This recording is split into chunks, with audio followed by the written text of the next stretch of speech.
আচ্ছা, তো তোমরা কি সলভ করছো এটা? কয়টা সলভ করছো? আচ্ছা, তাহলে আমরা দেখি যে তোমরা সলভ করছো এটার সাথে অ্যান্সার মিলে কিনা। ঠিক আছে। আচ্ছা, প্রথম কোশ্চেনটা হলো, দো Bangladesh is a small country, it has huge population. কি করছো? কম্পাউন্ড করতে বলছে। আমরা জানি কম্পাউন্ড থাকলে মাঝখানে কি আনতে হয়? এন্ড অর বাট, সো যে কোনো একটা। এখন দো অলদো থাকলে এই কমার জায়গায় কি করবা? এন্ড দিছো, কারণ দো মানে কি? যদিও। তো যদিও থাকলে এন্ড হবে না, মাঝখানে বাট হবে? কি করছো? বাট। কারণ যদি দো অথবা অলদো থাকে তাহলে তুমি যদি মাঝখানে বাট দিয়ে দাও তাইলেই কিন্তু তোমার কি হয়ে যাবে? কম্পাউন্ড হয়ে যাবে। ঠিক আছে।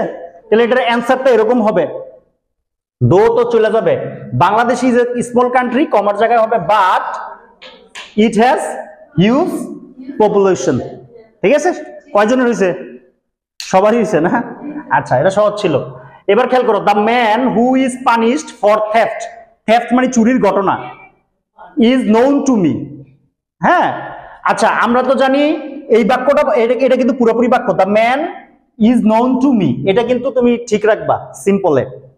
এখন who is punished for theft, এটাকে কি করছো তোমরা? আচ্ছা, এটাকে কি করবা? সিম্পল করতে গেলে তো কনজাংশন উঠে যাবে। এখন আমি বলছিলাম তোমাদের, যদি ভার্বের তৃতীয় রূপ থাকে তাহলে তৃতীয় রূপ থেকে লেখা শুরু করবা, আর যদি ভার্বের তৃতীয় রূপ না থাকে, নরমাল ভার্ব থাকে, তখন ভার্বের সাথে আইএনজি করবা। মনে আছে কিনা? যদি বাক্যটা অ্যাক্টিভ হয়, অ্যাক্টিভ হলে ভার্বের সাথে কি দিবা? আইএনজি। আর বাক্যটা কিন্তু অ্যাক্টিভ না, বাক্যটা কি? প্যাসিভ। কিভাবে প্যাসিভ? যাকে মারা হয়েছে, হু ইজ পানিশড, বাক্যটা অ্যাক্টিভ না প্যাসিভ? এই বাক্যটা প্যাসিভ। এই বাক্যটা কি? প্যাসিভ। যেহেতু প্যাসিভ সেহেতু তুমি কয় নাম্বার রূপ থেকে লিখবা? The man punished for theft is known to me. যদি অ্যাক্টিভ হইতো তাহলে শুধু আমি ভার্বের সাথে কি করতাম? আইএনজি করতাম। যেহেতু এটা প্যাসিভ, এর জন্য আমরা তো কনজাংশন উঠাই দিব, আর অক্সিলারি ভার্বটা চলে যাবে। ঠিক আছে। এম ইজ আর ওয়াজ আর যেটাই থাকুক চলে যাবে। তো অ্যান্সার হবে, the man punish for theft is known to me. Next question, Rana studied, Rana পড়াশোনা করেছিল হার্ড, কঠোরভাবে, to make a good result. হ্যাঁ, আমরা জানি টু এর বাংলা সাধারণত কি আসে? তে। এবার বলছে কমপ্লেক্স করতে। আমরা জানি তে এর জায়গায় যদি যাতে আনতে পারি, কি আনতে পারি? যাতে আনতে পারি, তাইলে তো কিন্তু কি হয়ে যায়? কমপ্লেক্স হয়ে যায়। তাহলে এখানে খেয়াল করো, রানা স্টাডিড হার্ড, এই অংশটা ঠিক থাকবে যে Rana studied hard so that, যাতে।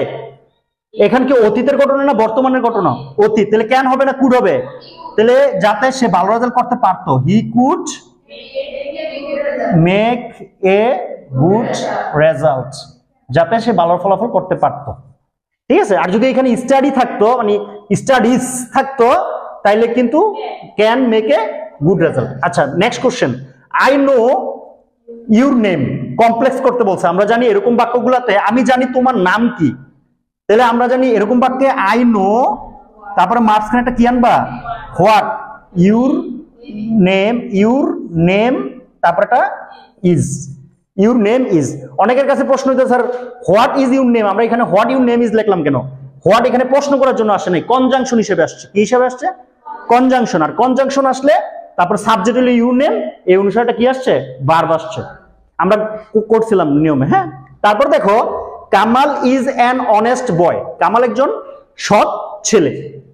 কমপ্লেক্স করতে বলছে। আমরা জানি যে বাক্যে অ্যাডজেক্টিভ আছে, কি আছে? অ্যাডজেক্টিভ আছে, ওই বাক্যের অ্যাডজেক্টিভটা আলাদা করে দিলে কি হয়ে যায়? তোমার কমপ্লেক্স হয়ে যায়। তাহলে অ্যান্সার হবে, Kamal is a boy, an boy হবে না কিন্তু, a boy who is honest. Kamal is a boy who is honest, এরকম অ্যান্সার হবে। অনেকের কাছে প্রশ্ন যে এ বয় লিখলাম কেন? কারণ অনেস্টের আগে এন লেখা হয়, কিন্তু বয়ের আগে তো আর এন লেখা হয় না, এ বয়। আর ব্যক্তির ক্ষেত্রে হু আসে, এই ব্যক্তি না হয়ে যদি বস্তু হইতো তাহলে হুইচ আসতো। ঠিক আছে। আচ্ছা, নেক্সট কোশ্চেন 6 নাম্বারটা, যে ইফ ইউ কিল টাইম, তুমি যদি সময় নষ্ট করো, time will kill you, time তোমাকে নষ্ট করবে। দ্যাট মিনস তুমি তোমার জীবন থেকে অনেক গুরুত্বপূর্ণ সময় চলে যাবে। আচ্ছা, তো এখন আমরা জানি কি করতে বলছে? সিম্পল। সিম্পল করতে বললে এই কনজাংশন তো আর থাকবে না, ইফ তো উঠে যাবে। তাহলে এটাকে আমরা লিখতে পারি, বাই কিলিং টাইম না না, এখন বাইক বললে কি কথা মিলে? বাইক ধরো, আমি ধরো বাই লিখলাম, হ্যাঁ, বাই, আর আমরা জানি প্রিপোজিশনের পর ভার্ব আসলে ING. By killing time, time will kill you, কথা তো মিলতেছে না। তা তুমি, আমরা জানি বাই যদি না মিলে অন্য প্রিপোজিশন আনার চেষ্টা করব, ফর কিলিং টাইম, টাইম। আর এখন ইউ, কারণ টাইমটা কিন্তু কিল করতেছো তুমি, এজন্য তোমার ইউটা লেখা দরকার।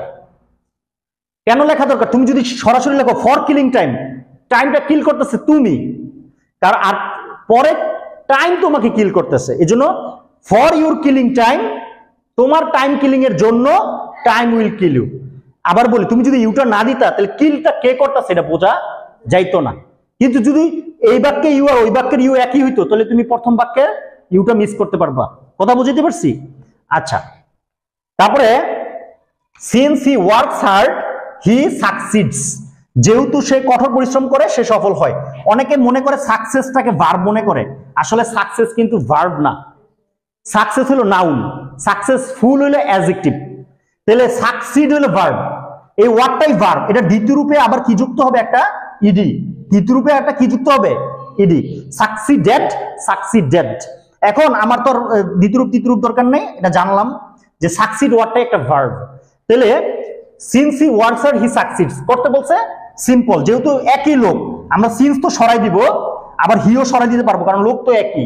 এজন্য এখানে যদি আমরা দিই বাই আর প্রিপোজিশনের পর কি হয়? ভার্বের সাথে ING. By working hard he succeeds. For দিলেও কথা মিলে, ফর ওয়ার্কিং হার্ড, বা বিকজ অফ দিলেও কিন্তু মিলে, কারণ আমরা একটা প্রিপোজিশন আনবো যেটা দিয়ে মিললেই উত্তরটা হবে। He is not only a singer but also a dancer. আর একই পাশাপাশি দুইটা গুণ থাকলে আমরা কমপ্লেক্সে কি আনতে বলছিলাম? বিসাইড শব্দ আনছিলাম, বিসাইডস। তাহলে একই লোক, তাহলে প্রথম হিটা বাদ দিলাম, তাহলে ইজের সাথে বিসাইডস বিং এ সিঙ্গার, তাহলে হি ইজ এ ড্যান্সার। যেহেতু সেই সিঙ্গার সেই ড্যান্সার, তাহলে আমরা কি লিখলাম? দেখো, যে তাছাড়া হিসাবে আনলাম বিসাইডস, তাছাড়া হিসাবে কি আনলাম? বিসাইডস। তাই আমরা জানি বিসাইডস একটা প্রেপোজিশন, প্রেপোজিশনের পর ভার্ব আসলে কি হয়ে যায়? ING. Besides being a singer he is a dancer. Next question, do or die করতে বলছে কি? কমপ্লেক্স। আমরা জানি অর থাকলে শুরুতে একটা আনলেস আনতে হয় কমপ্লেক্সে। অর থাকলে কি আনতে হয়? আনলেস। যদি এন্ড থাকতো তাহলে আনতাম if.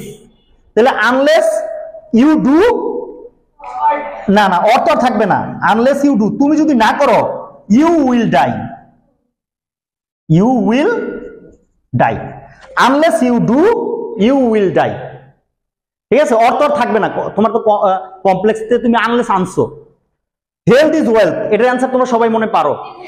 It is health which is wealth. এটার নিয়মটা হলো যেই বাক্যে অ্যাডজেক্টিভ নাই, অ্যাডজেক্টিভ থাকলে তো আমরা অ্যাডজেক্টিভ আলাদা করছিলাম। কোথায় আলাদা করছিলাম?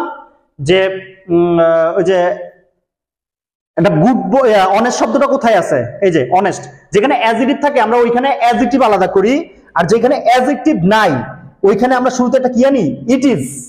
তারপরে ইট ইজ হেলথ, আর এটা তো ব্যক্তি না, হুইচ ইজ ওয়েলথ।